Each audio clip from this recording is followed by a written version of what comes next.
I'm not talking about money for Greenland yet. I might talk দ্বিতীয় about মেয়াদে that. Sarkar But গঠনের right পর now, থেকেই with যুক্তরাষ্ট্র the প্রেসিডেন্ট ডোনাল্ড ট্রাম্প হরহামেশাই শুল্ক আরোপ করেই চলছেন। এতে বিশ্বের অন্যান্য দেশের মধ্যে বাড়ছে ব্যবসায়িক জটিলতা। going to do something on Greenland, whether they like. এরই মধ্যে যুক্তরাজ্য, নরওয়ে এবং ইউরোপীয় ইউনিয়নের 6 সদস্য রাষ্ট্রসহ ইউরোপের মোট 8টি দেশের ওপর নতুন করে শুল্ক আরোপের ঘোষণা দিয়েছেন ডোনাল্ড ট্রাম্প। শনিবার নিজের মালিকানাধীন সামাজিক যোগাযোগ মাধ্যম ট্রুথ সোশ্যালে দেয়া এক পোস্টে ট্রাম্প যুক্তরাজ্য, Germany, France, Denmark, Norway, Sweden, Netherlands ও ফিনল্যান্ড থেকে যুক্তরাষ্ট্রে পাঠানো সব ধরনের পণ্যের উপর 10% শুল্ক আরোপের ঘোষণা দেন। আগামী 1 ফেব্রুয়ারি থেকে এই শুল্ক কার্যকর হবে, যা পরে বাড়িয়ে 25% করা হবে। কোনো চুক্তি না হওয়া পর্যন্ত শুল্ক প্রযোজ্য থাকবে।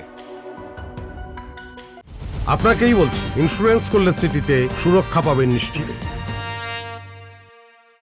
এদিকে ইউরোপীয় পার্লামেন্টের 2টি বৃহত্তম রাজনৈতিক জোট ইউরোপিয়ান পিপলস পার্টি এবং সোশ্যালিস্ট অ্যান্ড ডেমোক্র্যাটস শনিবার রাতে জানিয়েছে, বর্তমান পরিস্থিতিতে ইইউর সঙ্গে যুক্তরাষ্ট্রের করা চুক্তি অনুমোদন করা সম্ভব নয়। চুক্তিটি যুক্তরাষ্ট্রে কার্যকর হলেও ইউরোপীয় ইউনিয়নে তা আইনিভাবে অনুমোদিত হয়নি। গত বছরের শেষের দিকে মার্কিন বাণিজ্য সচিব হাওয়ার্ড লুটনিক সতর্ক করেছিলেন যে ইউরোপীয় ইউনিয়ন যদি তাদের প্রযুক্তি আইন থেকে সরে না আসে, তবে ইস্পাতের উপর শুল্ক কমানোর কোনো সুযোগ নেই।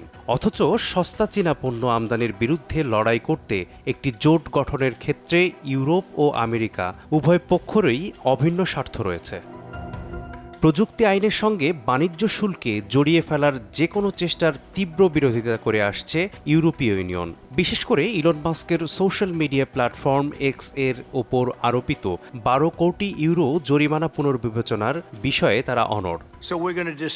এরই মধ্যে ট্রাম্প দাবি করছেন, যুক্তরাষ্ট্রের নিরাপত্তার জন্য ডেনমার্কের স্বায়ত্তশাসিত অঞ্চল গ্রিনল্যান্ড অত্যন্ত গুরুত্বপূর্ণ, তাই এ অঞ্চলের নিয়ন্ত্রণ তার চাই।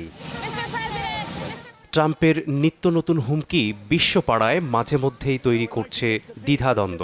মত দ্বিমতের পাল্টাপাল্টি যুক্তি শুরু করছে ভূরাজনৈতিক অস্থিরতা। মেসবাহুল আলিফ, সময় সংবাদ।